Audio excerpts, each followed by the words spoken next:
Joe Biden has endorsed Vice President Kamala Harris to be the new Democratic presidential nominee after pulling out of the race himself. So who is she and how could Harris fare against Trump? 59-year-old Kamala Harris was born in Oakland, California to immigrant parents, an Indian-born mother and Jamaican-born father. They divorced when she was 5. She and her younger sister were predominantly raised by her mother, a cancer researcher and civil rights activist. Harris studied political science and economics at Howard University before going to law school in California. Her career began as a deputy district attorney in Alameda County, California. In 2003, she became the top prosecutor for San Francisco. She's an advocate for the LGBTQ+ rights, officiating the first same-sex wedding after California's Proposition 8 was overturned. Kamala Harris was seen as a rising star in the Democratic Party, and in 2017 she was elected as U.S. Senator for California.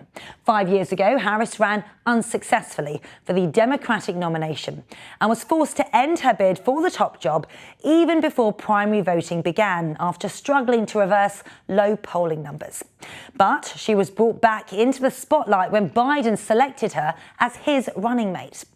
In January 2021, Harris became the first woman, the first Black American and the first South Asian American to be elected to the office of Vice President.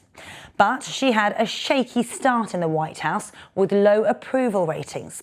She also oversaw the administration's strategy to reduce migration over the US southern border, which has increased to record levels over the last 3 years. But Harris has found a foothold in her work for reproductive rights, background as a prosecutor, and she is now more popular among Black Americans. As well as President Biden's endorsement, there's some high-profile figures also backing Harris too.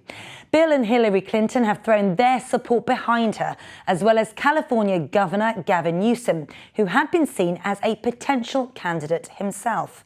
But former President Barack Obama has not yet offered his backing.